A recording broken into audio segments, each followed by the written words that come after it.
Shabbat Shalom, everyone. We're gathering today on the second of the second month on our Creator's calendar as we comprehend it, which happens to line up with, what is this, the 13th of April, 2024 on their Gregorian calendar, or the calendar that Scripture in the book of Daniel says that he will think to change times and laws. Those are those times that they thought to change. Both all the world is contrary and follows the whole host of the Shamayim, if you will, to the calendar or the time reckoning of our Creator. This is just the way He established it in His Word that we've covered before. And there's nothing in creation that isn't spoken about. So everything that is, we should find as it was told to us, and you literally can. But for our purposes today, it was mentioned, brother on here was asking about the creation account and the parable. I can't remember exactly the question that was brought up, but we had the idea to go ahead and read this and share it where it was all together in a video for everybody. So, willing, this will be edifying for everyone. I'm going to read through the information, and while this is a summary of the evidence, later on we will go into detail and actually show from the Strong's, from Ernest Klein's etymological dictionary, from other sources, excuse me, where this information is found for yourselves so that you can actually view it, okay? But I'm willing, everyone can see this and it'll be beneficial. So this is from a Facebook post. This is for your consideration. Very interesting to see how this lines up with the Mishkan pattern, the Moed or appointed times, the Aleph-bet, and history since creation.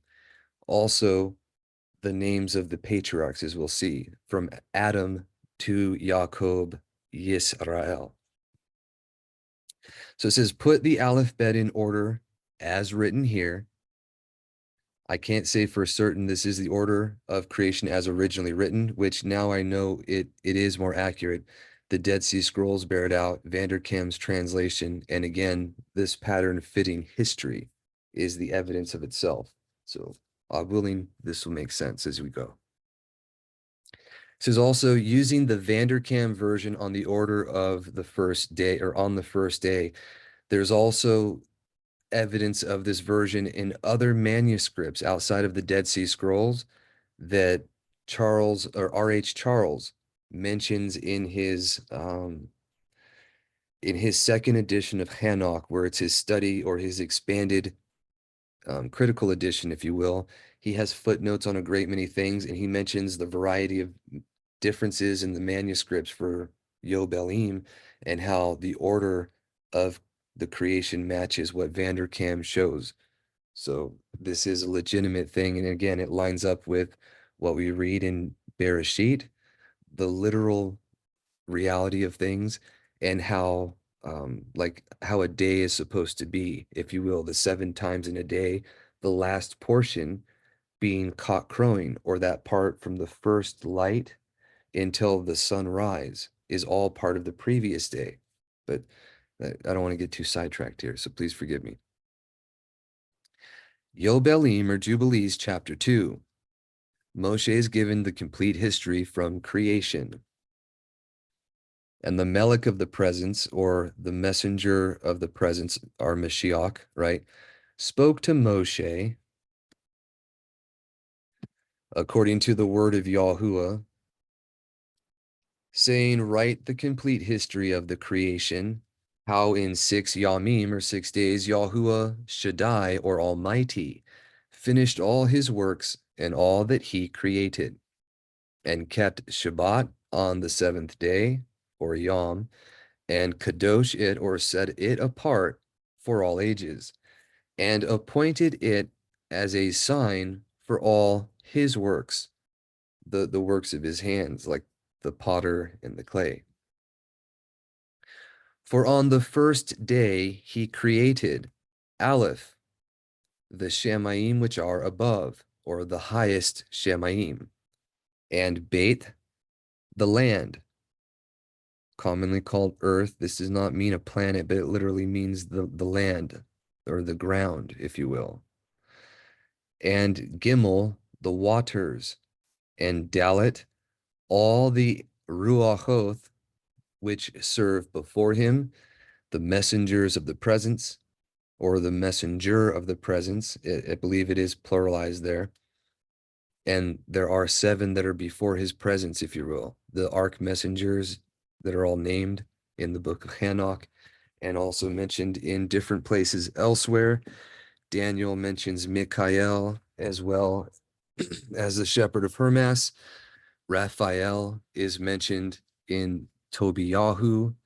I believe Ezra and others speak to different ones. You also have Gabriel, who appears both to Zechariah, Elisheba, and Miriam, right? And these are all part of the ark messengers, if you will, or chief messengers that are before his throne, that is mentioned in Gad the seer and in other foretellers. I believe there's in Yeshayahu and Book of Hanok. He says, and the messengers of Kodeshah, set apartness, and the messengers of the Ruach of fire, and the messengers of the Ruach of the winds, and the messengers of the Ruach of the clouds, and of darkness, and of snow, and of hail, and of hoarfrost. Sirach talks about how all these messengers that are made for judgment, and there's also messengers made for all these things. The book of Hanok goes into detail about the winds, about the clouds, and the voices and thunders. The evidence for these are not only in creation when they happen, but also you see the patterns of them and their spiritual application in the book of Revelation with the voices and the thunders and what they were portending in history with literal events. Even the trumpet sounds that go on throughout the world today is also part of that. But all of these are messengers. And that literally is the word for his works in the beginning. If you recall, we've covered that before too. But it says, the messengers of the voices and of the thunder and of the lightning and the messengers of the Ruachoth, or spirits of the cold and of heat and of winter and of spring and of autumn and of summer and of all the inner beings, or Ruachoth, of his creatures, which are in the Shamayim and on the earth. This is also where the inner beings, or the souls, if you will, the nephesh of every man was created on the first day, which is mentioned in the book of Job, where it says all the sons of Elohim shouted for joy at that time, right? Hey, the next work is the abysses, or the tohum. Wa, the darkness, right? It mentions in the recognitions that after the substance of the bodies were made, the substance of them caused the light from above to be in darkness upon the abysses. Not everywhere, but it was yoked or upon the abyss or the deep, right? And then Zion, the last thing he made after the darkness was introduced into the world because of what was created, you have the light that was introduced, day, evening, and dawn, all part of the light and all what was considered the first day, exactly as you see in the book of Genesis there. And as history plays out, this is the pattern of what was followed, as you'll see. But it says, which he has prepared in the knowledge of his heart. And thereupon we saw his works and praised him and lauded before him on account of all his works. For 7 great works he did create on the first Yom. And this is actually in a psalm that is in the Dead Sea Scrolls. And one of the apocryphal psalms quotes this part, that he created these wonders in the first day, which he prepared in the knowledge of his heart, when all the messengers sang his praises, right? And again, also mentioned in the book of Job. And on the second day, he created Cheth, the letter Cheth, right? The eighth letter, the firmament, Rakia, in the midst of the waters. And the waters were divided on that day. Half of them went up above, and half of them went down below the firmament in the midst over the face of the whole earth. Spoiler here, okay? This represents the flood, and if you think half the waters went up, the descendants of the righteous through the line of Noah and his children, from the line of Set, that was that half that was appointed, and half went down, all the children of Cain, who murdered his brother and did not let his seed continue in the world, and thus reaped what he sowed. Okay? The waters, remember, are the peoples named languages, tribes, tongues. It, these inherent meanings given in the Dead Sea Scrolls under the allusions to Menashe in the Peshars or the interpretations of the foretellers, and also in the book of Revelation, that interpretation is given. And this was the only work Yahuah created on the second Yom. That doesn't mean that's the only thing that happened in history, mind you, but it's the only thing that he did in that period of time, right? And on the third Yom, he commanded the waters to pass from off the face of the whole earth into one place, and the dry land to appear. And that is the letter Tate. I don't know why it didn't carry over. That should have been the letter Tate, okay? Oh, I'm sorry, it's right down here, right? And the waters did so as he commanded them, and they retired from off the face of the land into one place outside of this firmament, and the dry land appeared. And on that day, or Yom, he created for them, right? Tet. This is the work that he did. All the seas according to their separate gathering places, all the rivers, all the gatherings of the waters in the mountains and on all the land, and all the lakes, and all the dew of the earth. Okay. And Yod, the seed which is sown in all sprouting things, and Koph, fruit-bearing trees, and trees of the wood, and Lamed, or Lamed, the garden of Eden, in Eden and all. These four great works Yahuah created on the third day. Something to keep in mind there, right? And on the fourth day, he created Mame, the sun, and Noon, the moon, and Samik, the stars, and set them, or appointed them, in the firmament of the Shamayim to give light upon the earth, or upon all the earth, or all the land, to rule over the day and the night, and divide the light from the darkness. And it's literally to divide the light from between the light and from between the darkness, okay? And Yahuah appointed the sun, or Hashemish, which also means the steadfast servant who runs the course set before him, right? Who studiously runs the course. That's literally the name of the Shemesh, or the sun. But it says, and Yahuah appointed the sun to be a great sign on the land or earth for days, and for Sabbaths, and for months, and for feasts or Moedim, and for years, and for Sabbaths of years, and for Yobelim, and for all seasons of the years, meaning spring, summer, fall, winter.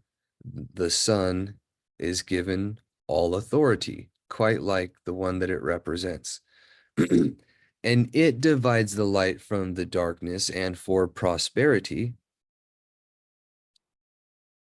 or yeah, prosperity, sorry, that all things may prosper which shoot and grow on the land. Okay, these three kinds he made on the fourth yom, or day. And on the fifth day, or yom, he created ayin, great sea monsters in the depths of the waters, right, or in the abysses. For these were the first things that were created by his hands, all right, the first things of flesh. Now, one thing that I'd like to point out, and this is something that was kind of an epiphany, if you will, not to be mixing up those kind of words, but it came to me just this morning as I was contemplating things, that he does things where he shows you a literal, like Kepha shares with us in the 10 missing chapters in the recognitions of Clement from the Greek and Latin translation. It's actually recorded in the Syriac version and was published. But in there is a refutation of the Trinity and a comprehensive explanation of the difference of who the Father, our Mashiach, and the Ruach is in relation to one another and how we should regard them. Kefa explains that we have to start with sensible things, things that we can see, hear, touch, taste, smell, and then move on to intelligible things, things that we can only perceive with the mind. Because if we don't go in that pattern, we leave ourselves standing by, and we can leave ourselves to the imagination of whatever whim comes to mind.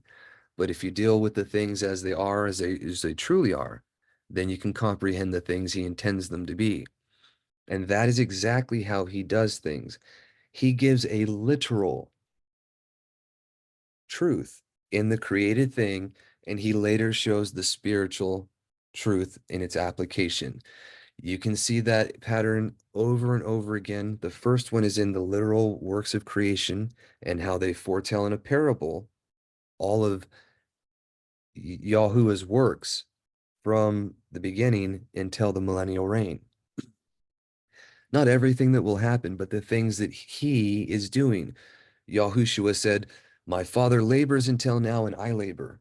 This is the labor or the works of his hands that he foretold that he is doing. That's what this is about. He created as the first work of flesh, which is the last spiritual beast kingdoms that were established. The first shall be last, the last shall be first. And while this is literal flesh here, it is spiritual flesh there, or in our times where they are the carnal kingdom that was established.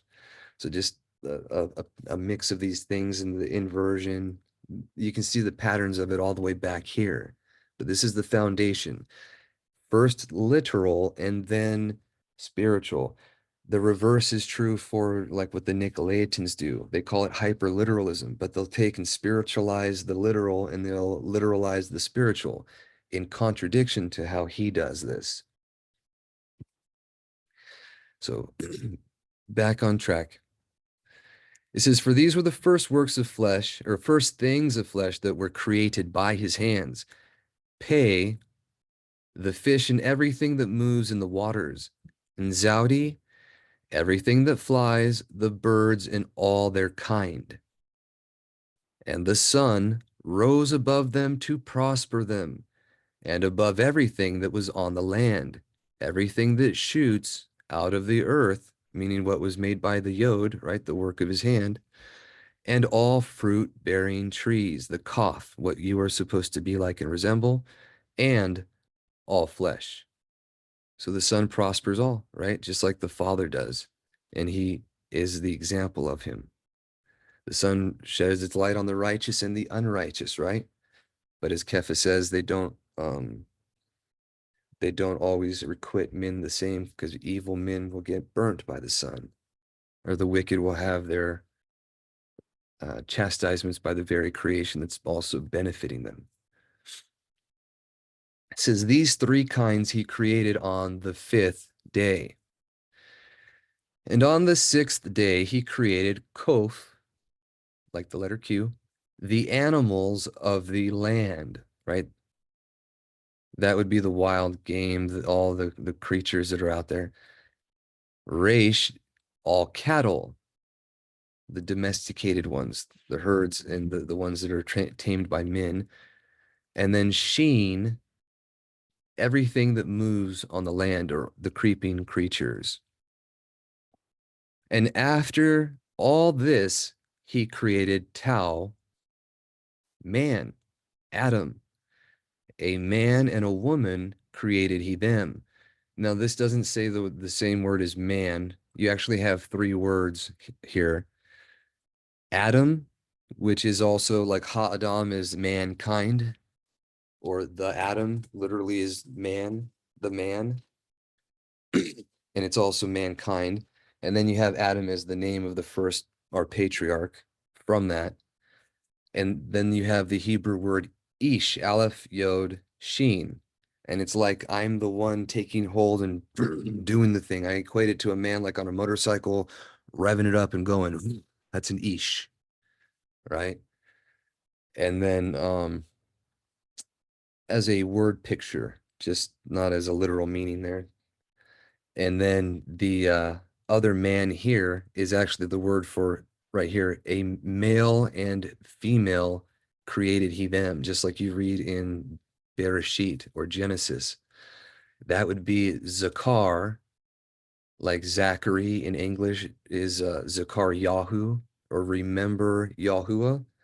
It's also the word for male or masculinity is his Shem Zakar, for example. It's his manhood, if you will, which gives another meaning to the Torah instructions or the law about when men are fighting or contending with one another, that the woman does not go up and grab the other man, right? In his genitalia, or her hand is to be cut off. It's a picture, right? Jacob contending with his maker. There's a lot here. You don't take his name and remove it. It is his Zakar, his Shem Zakar, that same word that is used in Bereshit there for male or man. And then the word here is the word for woman is kanaf. So there's different words here. It's not the original word for a woman, which was you had ishat as ish and ishat, and then that's also the word for wife. Yeah, isha, ishat, and then I'd have to look for the other one. There might be a third. I'm sorry if I can't remember at the moment. It says, and he gave him, Adam, dominion over all that is upon the land and in the seas. So there can't really be another law of the sea that a man is subject to if he's given dominion over it, but that's a separate thing. And over everything that flies, and over beasts, and over cattle, and over everything that moves on the earth, and over the whole earth, the whole land, and over all that he gave him, and over all this he gave him dominion, including messengers. But that's something that was, as Irenaeus mentions in his writings, while this was given to him, he was in a sense childlike and was not fully developed in all. While he comprehended all things, he was given the Ruach. It was not, he was still some things that he was not fully cognizant of, if you will. Just as the messengers who came down to teach men were not given all the mysteries. They were given profane things that they were going to be deluded in because they were going to go apostate, as it mentions in the book of Hanoch. In the same way, while Adam was endowed with reason, he was given the Ruach of our Creator. He was able to name all things as they are because he knew them. With foretelling, he was not given perhaps to know that he had command over all the Ruach oath while he was in obedience, right? Just as our Mashiach, who knows the minds of all men, did not claim to know everything. We shouldn't be, complaining that even Adam didn't know everything while being endowed with the Ruach. No man does. But he was given dominion even over inner spirits, a Ruach oath, which is why when our Mashiach came, he reestablished that for those that were walking in obedience. But moving on. And these four kinds he created on the sixth day. And there were altogether 22 kinds, or 22 kinds, just like the letters of the Aleph-bet, right? And he finished all his work on the 6th day, on it, during, right? Not after. All that is in the Shamayim and on the land and in the seas and in the abysses and in the light and in the darkness and in everything. And he gave us a great sign, Yom HaShabbat, the Sabbath Yom. Great sign. The one that our Mashiach claimed to be the master of, right? This is representative of the millennial reign. Do you want to be in it? Do you keep it? Are you like the messengers of the presence and not mating with women on that day, which is enjoined in Yobelim, but some people blast it as being added, right? He said that you're going to be like that in those days, right? Do you represent that in truth? Are you walking out what he foretells? It's the millennial reign that represents. That's why it's the most often repeated. It's the most important. This day, right? It's the day he rose from the dead, or it's the day he was risen, rather. But as you see, he did all his works on the 6th day. This is that we should work 6 yamim, but keep Shabbat on the 7th day, or yom, from all work. And all the Melachim of the presence, all the messengers of the presence, and all the messengers of set apartness, these two great classes, not all, but these two, he has bidden us to keep the Shabbat with him in Shamayim and on earth. Okay. And he said to us, behold, I will separate unto myself a people from among all the peoples, and these shall keep the Shabbat Yom. Not for everyone. Just like it mentions in Yobelim here, and just as it was literally given in history, you have another witness of this in Gad the seer, where Hiram of the king of Phoenicia, the king of Tyre, who is a paganized Hebrew, if you will, they left Egypt, just like the ones that founded Troy, Sparta, Attica, the kingdom of Attica, Athens, the different city-states of the Greeks were Hebrews that left Egypt from the sons of Zerah of the line of Yahudah with different remnants, whether they were righteous remnant that went with Dardanus to found Troy, or otherwise and took some of the mystery religion paganism with them where they went. The evidence is in the history, but the truth is in his word, okay, of who these people are. That's why they talk about, oh, is he going to go amongst them, the dispersion amongst the Greeks?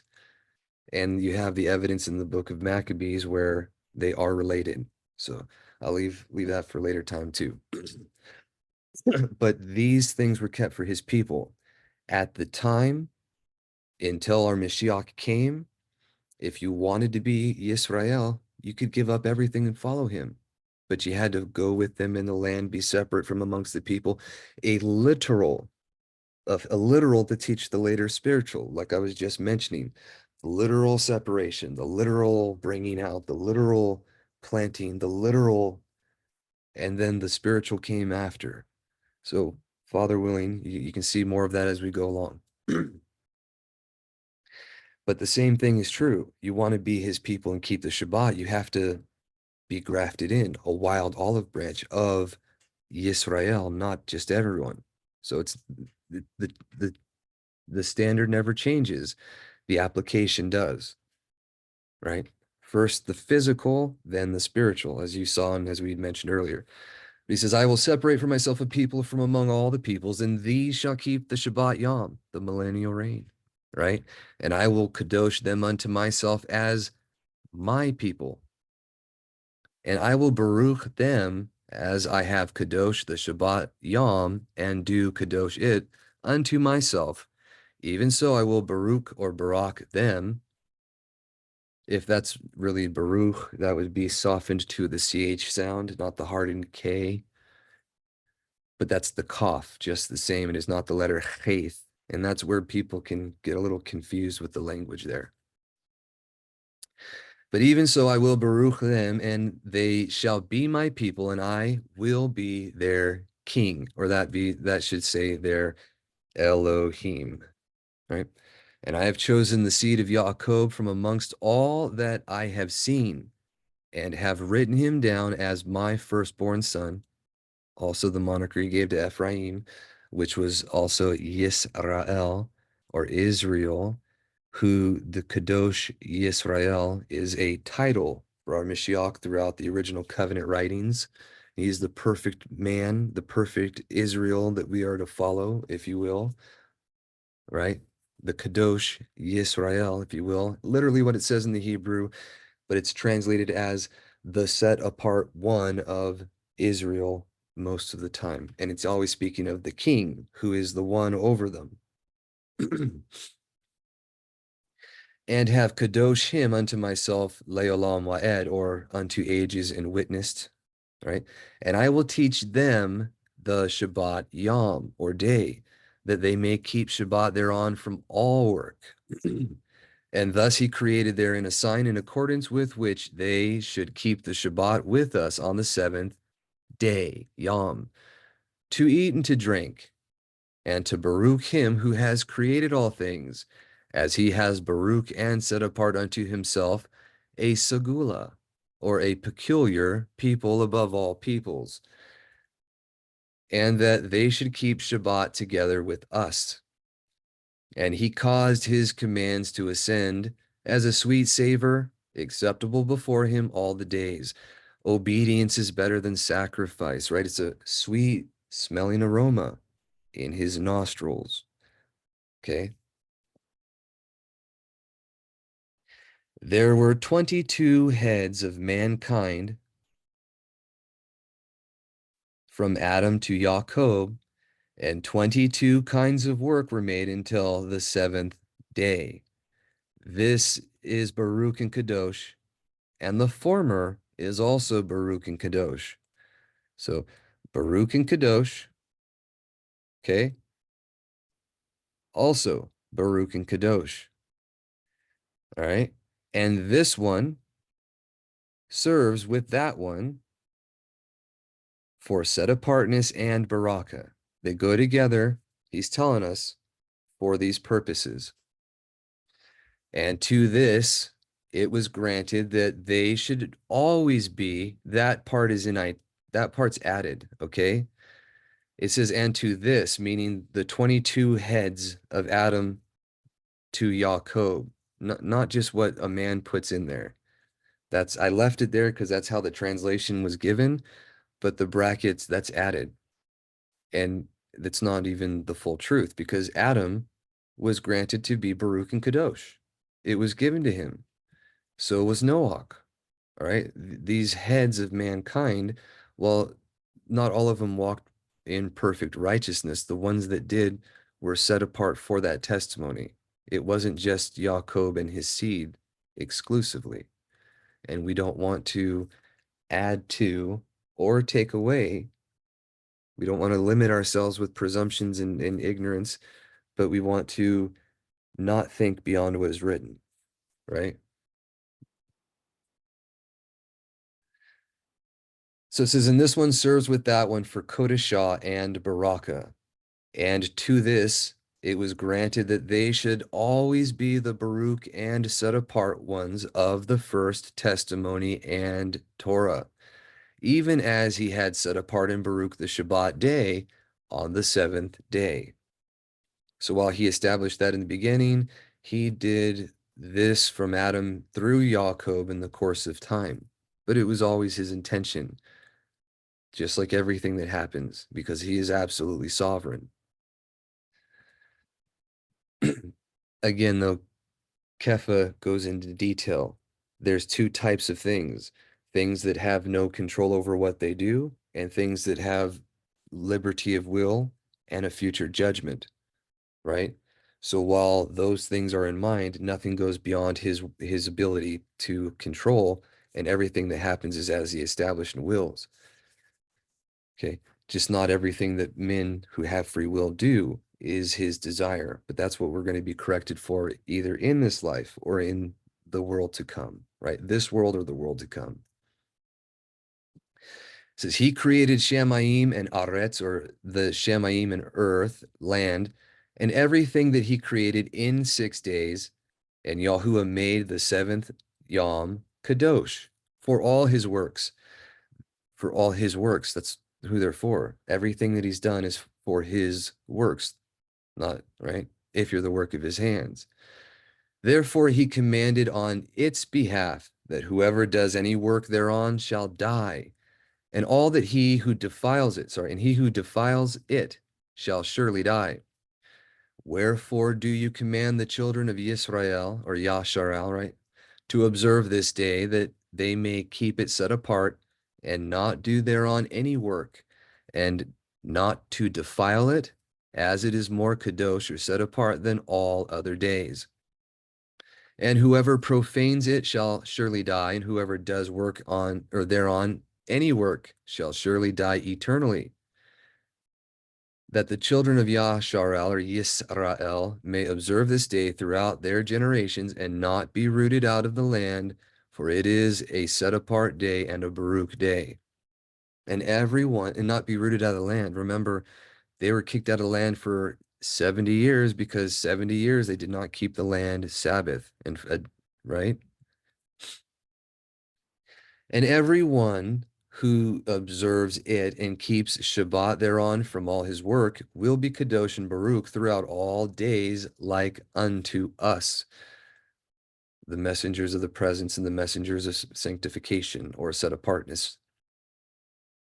Declare and say to the children of Yisrael the Torah of this day, both that they should keep Shabbat thereon, and that they should not forsake it in the error of their hearts, that it is not lawful to do any work thereon which is unseemly, to do thereon their own pleasure, and that they should not prepare thereon anything to be eaten or drunk, and to draw water, or bring in or take out thereon through their gates any burden which they had not prepared for themselves on the 6th day in their dwellings, which you find that Mashiach even does this in the account when he goes into the Hikkel, when he's brought in on the 10th Yom, he goes in on the Shabbat there, and then he runs them out, he overturns the tables, and he would not let them bring in the water and in and out the water vessels at that time, because it had not been prepared beforehand, and it was the Sabbath. So something to keep in mind there. It says, and they shall not bring in nor take out from house to house on that day, for that day is more kadosh and Baruch than any Yom of the Yobelim. On this we kept Shabbat in Hashemayim, or in the Shamayim, before it was known or made known to any flesh to keep Shabbat thereon on the earth.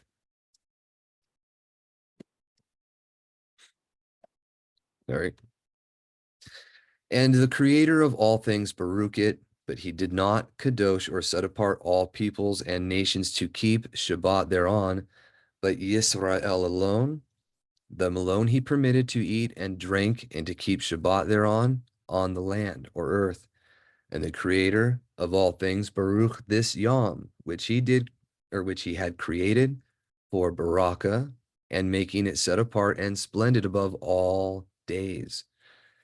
This Torah and testimony was given to the children of Yisra'el as a Torah, or instruction, forever unto their generations. It's a law forever, right? Part of the common law that our founders of this nation swore, an oath that all men of their own liberty would uphold.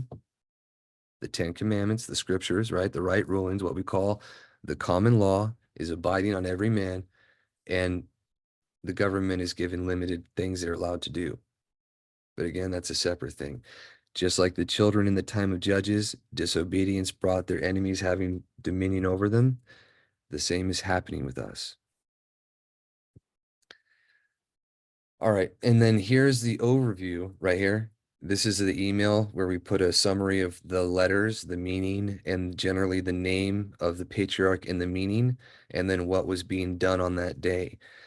This is just going to give you a summary, not the whole fullness of it. So please take the time to consider it, go over these things in more detail, and if you want, I highly encourage you to test them all, dig in and prove it for yourself, and ob willing, in the course of time, we will do so as well. But it says, here is a sample or a simple overview. It can and should be compared to the creation accounts in Bereshit or Genesis, Yobelim, which we just read, Baruch, which is second Baruch, fourth Ezra,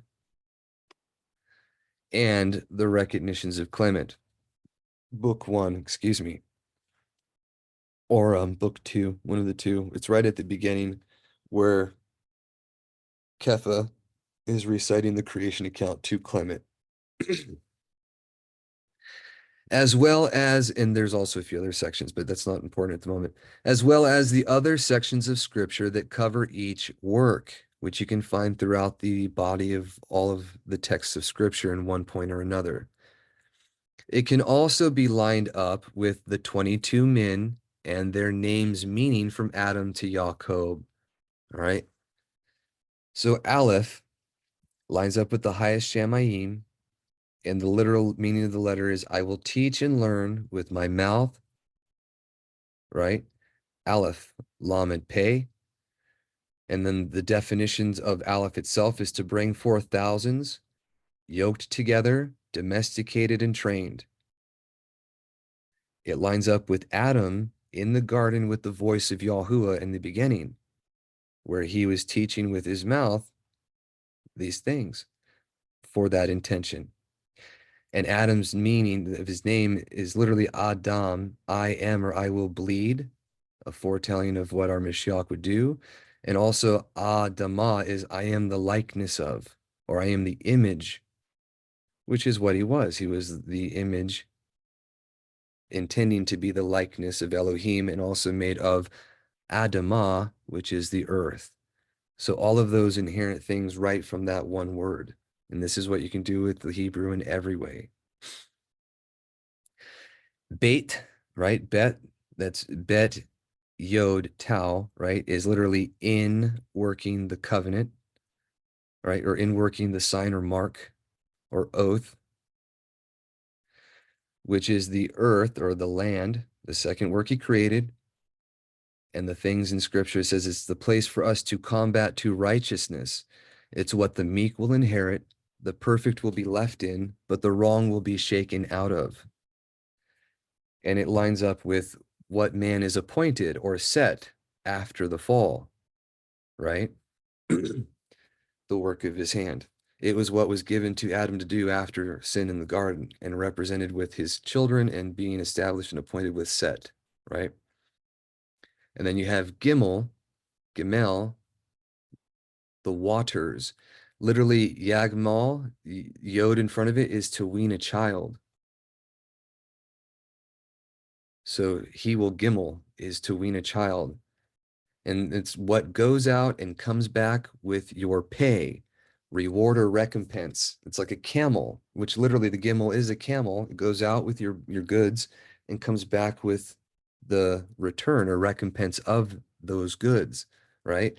Like water sending out ripples that come back manyfold. That's the picture here, right? As we do, it will be done unto us, a good measure poured in our lap. Enosh, it's man, but in the sense of weak and diseased or mortal.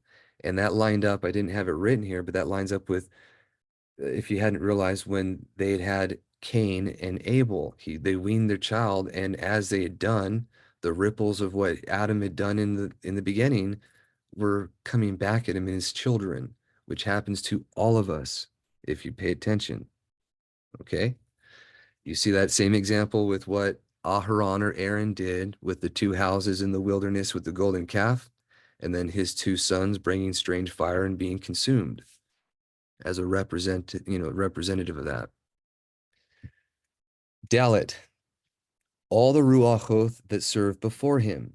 The dalet is a door, right? It's a decision point from one way to another, a column of a book, the first line of a verse. In Greek, the delta is the change of state in math from one thing to another.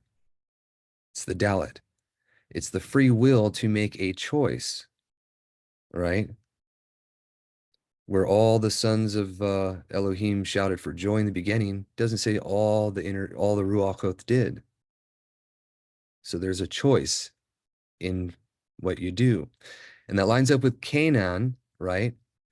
It's to fit together, fabricate, dirge, or lamentation, beating of breast. Again, it fits together and it's fabricated in the choices that you make. It can be a dirge or lamentation in the poor choices, which is literally what had happened. And all of these inherent meanings are part of what that name actually is derived from. And I believe that is one of the etymologies that we'll find from Mazarot, from Francis Rosslin. Hey, the abysses. This lines up with the Ruach that were made, right? And then the decisions, the choices that were being made, the ones appointed and the ones being free, and the things that were happening as a consequence of that. The choices being made, the two camps, if you will, the two kingdoms, the line of Cain and the line of Set. Hey, the abysses, tohum. And if you look at what tohum breaks down to, it's the tohu wabohu is void and empty, right? And the tohum is the abyss. So it's them, the mem, tohum would be with a mem at the end, which in Hebrew, a mem as a suffix means them. Okay? So it's them attached to emptiness, waste, desert, chaos, confusion, vanity, nothingness, worthlessness, waterless desert, trackless wilderness. He got lost, wandered about, went astray, was amazed and astonished. This is all the meaning of tohu. And then you have them attached. So them that's in confusion is what the abysses was representative of, that was, hey, being pointed out, right, at this time. Very important. It'll make more sense in a minute, right? And it lines up with what is revealed and made evident, right?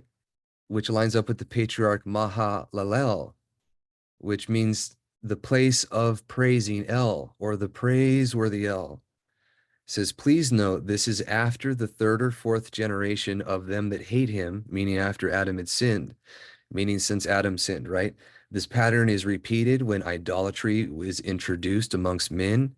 And when they first did the idolatry in Babylon, it was 4 generations until Abraham was born. And he separated himself from that as a boy, as you can read in Yobelim, right? It says this pattern is repeated when the idolatry is introduced amongst men, and again in the commandments, and also the pattern of the 3 righteous afterwards leading to multitudes. Abraham, Yitzhak, Yaakov, boom, 12. And then you have that pattern also in the ancient history of Caledonia for another witness. But another example here is the 12 tribes sinned in what they did with their brother Yahusef. And it was 4 generations until liberation, or the 3rd or 4th generation in which that happened, and where you had the wilderness wipe out and then the people brought into the land. So that pattern is literally true, and this is part of, he cannot be contrary to himself. All right, this is why scripture tells us to tremble at the words which we've heard, right? Literal reality about what is going on here. But this hay, or the abysses, them that's attached to that was made evident, that was making the means of praising El, was that these things were becoming known. Okay. And then Wa, the darkness, it lines up with man. Remember this, the 6th letter is man, the letter of man, right? 666 or whatever. But the Wa at the or as a suffix at the end of a word means him or his, right? So the darkness, it's man's current condition, pinned or fixed in place until freed by the light, which lines up with Yarad, or Jared, as they say in English. He will come down. Man so far, or man so for the watches being sent to teach men righteousness, but 200 went apostate. This is the hay of them going apostate, right? This is men in chaos and darkness, sorry. And then it mentions in the homilies specifically, you find the detail, the Clementine homilies, where it may have been elsewhere as well, but the messengers of the lowest Shamayim petitioned the Almighty to come down and to teach men because they were in this condition and being wayward. And he granted them what they asked for. And 200 of them went apostate because not only were they there to teach men, but they were teaching them by example. They also had carnal inclination, if you will, and they chose poorly. However, that is in the book of Hanok, right? This is man's current condition, pinned and fixed in place until freed by the light. Yerad, he will come down, right? This is man, so for the watchers being sent to teach men righteousness, but 200 went apostate and caused the giants, monsters, and all the evils still plaguing us today. Because when these died, they became demons. And those demons are what Satan uses to influence the minds of men, which most people are not cognizant of right now because they don't pay attention to these things. But when you get angry, it's not from love. When you act in evil towards another, right? Zion, the last work from day one, is the light, Yom, evening and morning, which he prepared in the knowledge of his heart. And then the letter itself is arms, weapons, to arm, like to equip yourself, to adorn, ornament, decorated. And it lines up with Hanok, or what we call Enoch, which means dedicated, trained, okay? And in his course, he was shown all things. He comprehended what he was shown, witnessed to men of his age, and all until the end. And also the righteous sentence against Adam and Cain, part of that evening, right? With the death of Adam as a righteous judgment in that first Yom as a weapon against him in the light before it was the end of that. And then Cain died afterwards, where he died of natural causes. He was requited according to his ways. Not only did he suffer ailments and plagues in this life as being an unrepentant sinner, but as he did, it was done unto him. And while he used a stone to kill his brother, his house, what he was to dwell in securely, the stones fell on him and he died. Yom 2 is Haith, right? The firmament in the midst of the waters, separating the waters above the firmament from the waters below. Haith is a wall, an enclosure. It's literally what the Haith means, right? And it literally, it says it's not a word in the Strongs, but that word Haith Yod Tau in Genesis is translated as living creatures during the time of the flood when Noah brought them into the ark. Only place that I know of that it's used. And it lines up with Methuselah as the patriarch, which means his death shall bring, or the death of him sent, the death of the sent. Okay? It says they survived the flood by being the living being separated or enclosed in the ark, right? Also enclosed with the firmament, separating us from the Shamayim above, if you will. And that was the only work that he accomplished during that period of time.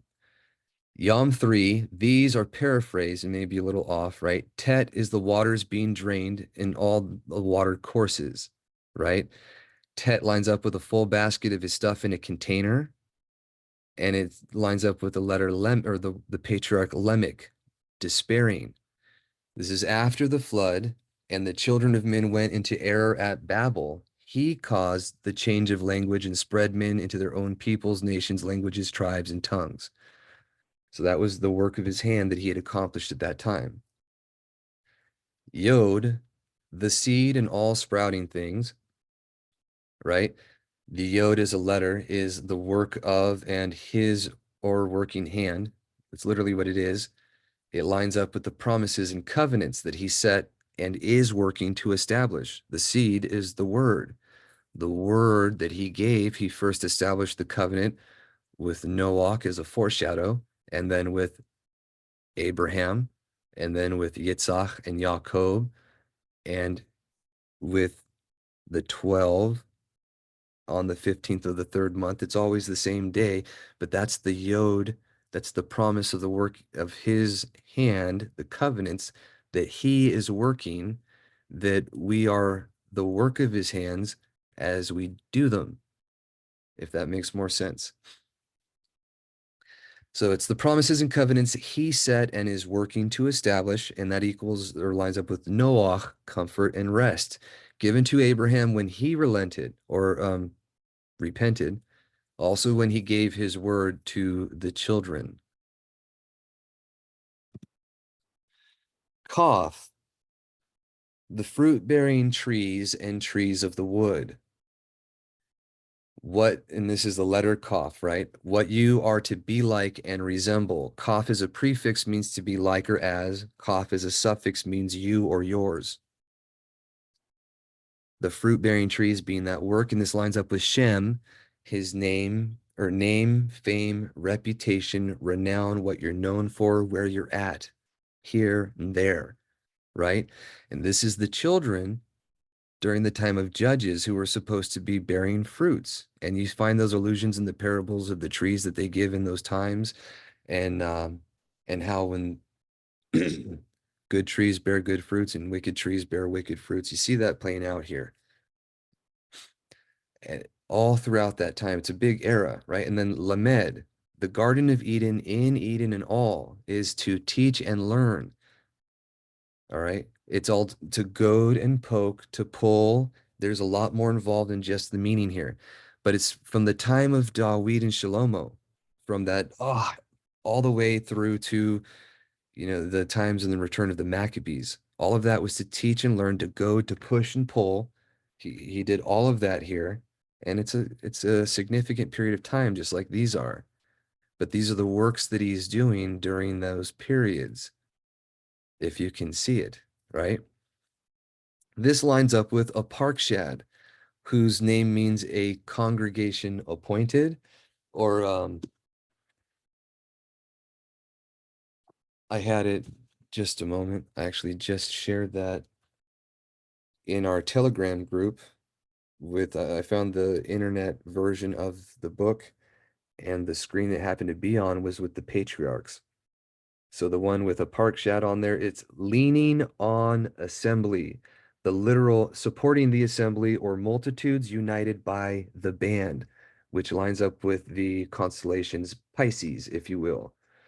And you can find the references to a parkshad, the Hebrew meaning of those words, to be set, made, um, I'm sorry, to be leaning on assembly in Song of Psalms 8, verse 5, and in Psalm 89, verse 7.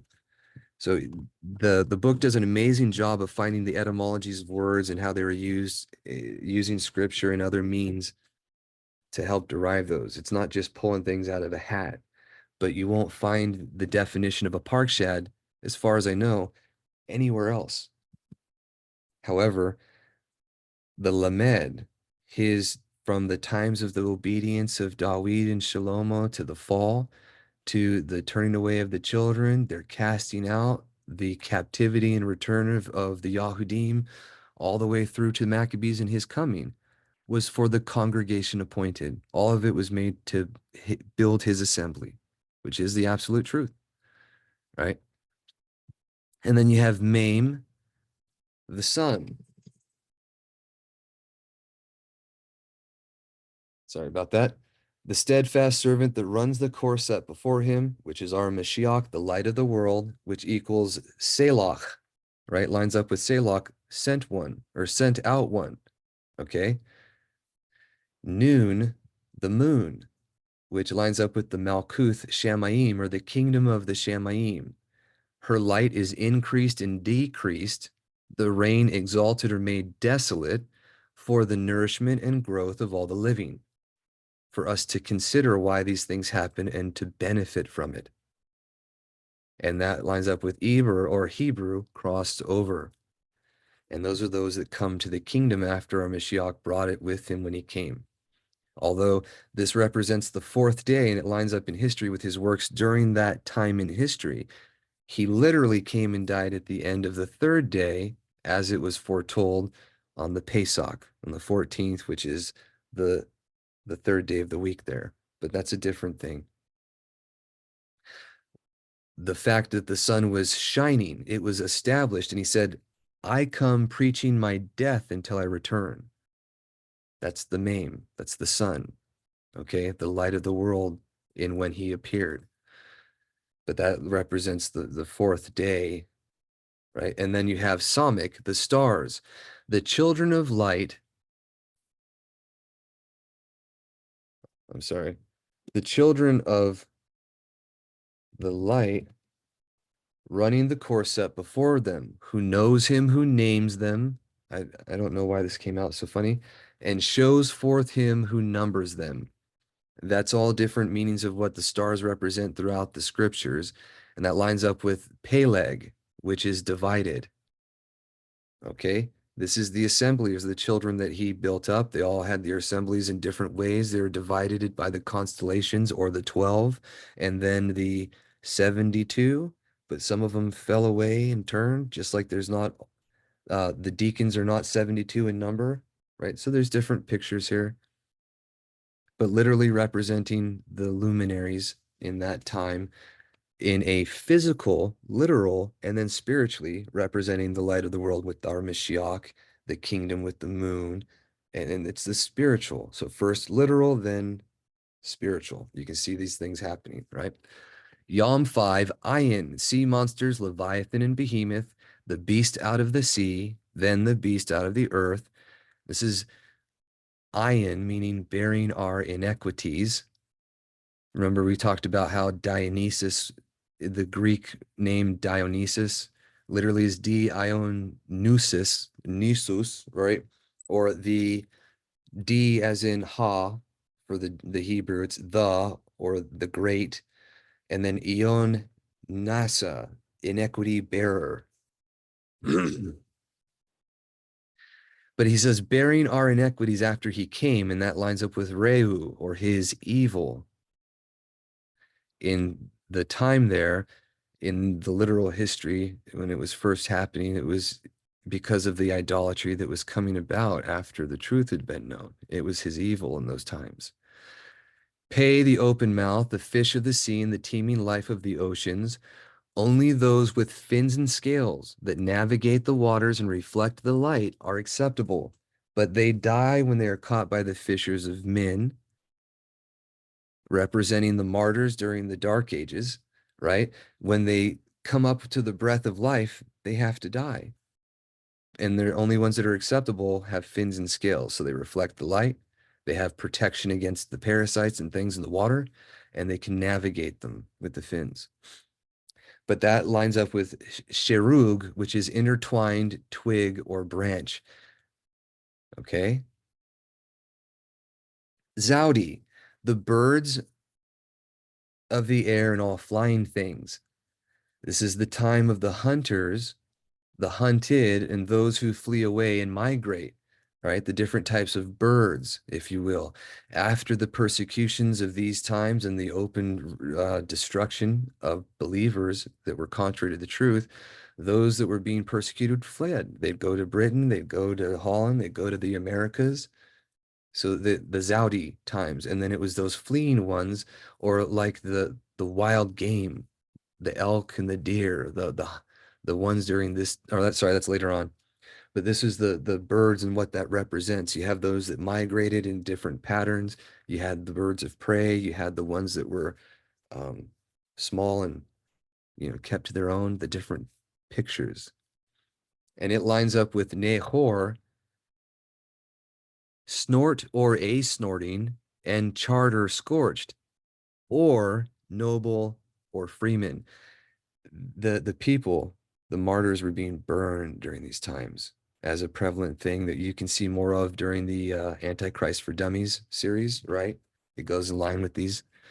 But also, it mentions that he's going to send the fishers of men, which were the emissaries, and then he was going to send the hunters, which came in the 1800s when men were hunting for the lost tribes, and they were prevalent for archaeology and a whole bunch of things all throughout the world during that time, with numerous books being written about the topic. So the facts that you can find the Hebrews in the Americas, both with the Indians and the Caucasians, and with the African Americans, if you will, of all colors, even of the Laotians, right? The Laos people. All of these are different Hebrews that migrated to different locations over time. And it's actually demonstrably provable. There's some in China, there's some in Babylon, there's some in the land, there's some in Africa, there's some in America and Britain, in Europe. These are facts that you can prove. And they were hunted for during those times, literal fulfillment of these in their courses. And then our day that we're living in today, right? Yom 6, all of this is previous to us. Kof, it's living creatures. The letter Kof literally is the monkey. It's long reach after this, what comes after, right? So to be far off. And it's also a picture of this in the paleo is like the setting sun on the horizon. So it lines up with those with the breath of life, but without the comprehension of man, right? And not banded together, meaning they're not domesticated or herd animals, if you will. They're not cattle. This lines up with Terach, Abraham's father, okay? It means old foal or wild goat by the Strong's information. Yobelim says that he was named so because they were brought to destitution by the birds because of the idolatry that was instituted from Nimrod and witchcraft, okay, that men willingly subjected themselves to by being wowed through demons. Birds were being allowed by the instigation of Satan to take the seed from the ground to make it unprofitable to not have the fruits of men's labors for them as representative in reality, physical, of the spiritual thing they were doing. So it was a chastisement for what was, if you will, to teach a reasonable mind, which Abraham was able to derive as a boy. It says, this is the time of Wycliffe and the pre-runners of the Reformation. Okay. Reish, it's the cattle, those that are domesticated and trained in herds, right? Not like the deer or the elk, but where they're wild, but they're in herds and domesticated. It lines up with the letter resh, right? Is the first. It means first or head, but it's one of the last letters in the Aleph-bet, resh shin tau, which rashat right there is a snare trap or net, just so you know. But it's the first that are some of the last made, right, letters. So it's the first that shall be last, both with what it represents in the literal letter and its meaning. It's the last that shall be first, or the head and poor. It is equal or lines up with the Reformation. These living creatures, before they were congregated and domesticated in the Reformation, where in the Dead Sea Scrolls, I didn't know this at first. When I made this, I didn't know it. But the cattle in the Dead Sea Scrolls and the Peshar, I believe it's the interpretation or the Peshar of Nahum. It says that the cattle are the simple of Yahudah, that guard the commands of Elohim, or guard the commands of El, which exactly line up with the Reformation. It was the simple of those who confess, acknowledge, and praise Yahuah. Remember, he is not a Yahudi who is so inwardly or outwardly of the flesh, but is one of the heart, of the inner man. So going by the definition of his word, these simple that praised, acknowledged, and confessed Yahuah, he who is, and guarded his commands were the cattle. And that exactly lines up with the Reformation. Okay, and that lines up with Abraham, the exalted father or father of many nations. After the Reformation, you had the nations that came about right from the Dark Ages, the Holy Roman Empire, if you will, that produced the good news. It's what the foretellings allude to as Benjamin, or what we call Holland or Norway, right? Um, Ephraim and Manasseh to stir up his might. I believe that's Psalm 80. I shared it this morning in the Telegram, but it's alluding to those things as well. They turned to the Reformation and they were exalted and became the beginnings of many nations. They spread the good news and liberty and common law to the world. Ephraim becoming a nation and company of nations is the Commonwealth of Britain, as you know, right? We're not to get into too much, but that's Resh, right? Lines up with the Reformation and what came from this. If you remember that in the Antichrist for Dummies, it actually started in England, where they have the Cromwell Revolution, the 12 stars over the woman that was had this birthing the son, right? The illusions of that picture that people don't really know what it means. The actual meaning of it was the Cromwell Revolution that brought about the prevalence of the common law and the ability to serve your creator according to the dictates of your own conscience. They banned, as a nationally instituted holiday, the enforcement of the Christ Mass and the other abominations that were enforced by Rome, and allowed you to do as you comprehended the truth and didn't force tyranny. That was the important thing to keep in mind. And what came from the Reformation, the work of his hand, because you remember he brings the liberty, but he also allowed the magicians to do their thing. This was foreknown in many examples, and we see it even in the creation here. You had Resh, and then you had Sheen, which is the creeping creatures. It lines up with the Counter-Reformation, the falling away into uncleanness that has happened since then. In Revelation, it lines up with the beginning of the third woe and the battle of Antietam with the Civil War, where the book of Gad the seer says that his lot and inheritance was given up to impurity until evening, where the lights cut off and we were made clean, if you remember. And that has to do with the return of his name and the keeping of his things and the turning back to the truth as he presents himself to us, right? But this counter-reformation, falling into uncleanness, since it happened, it lines up with the patriarch Yitzhak, which means hilarious laughter, but also he mocks, right? It's to mock and deride. And I put, he mocks all those who rise up against him, which is what he says he directly does in his word. Yitzhak, right? And then Tau, Adam, man in his likeness and image, the end state and finished work, his sign or oath completed. Yaakov, Yisra'el, he who has his reward returning at the hill of what he is, or of what he is doing, right? And he who strives with men and El and has overcome, a prince of El. Also, when you look at it, and Yashar, like Yashar is meaning upright or straight. So the upright of El. Any way you cut it, it's the same picture. It's all true. And this is literally what he foretold right from the beginning, that he's still working. Like he said, he says, my father labors until now and I labor, but they're laboring so they can rest.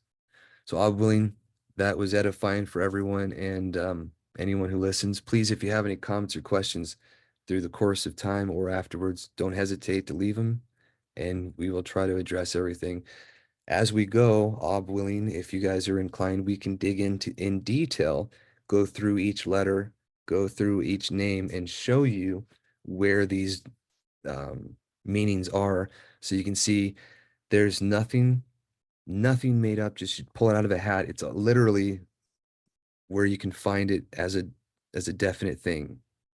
So, and anywhere where I might have been presumptuous, God willing, it will be corrected.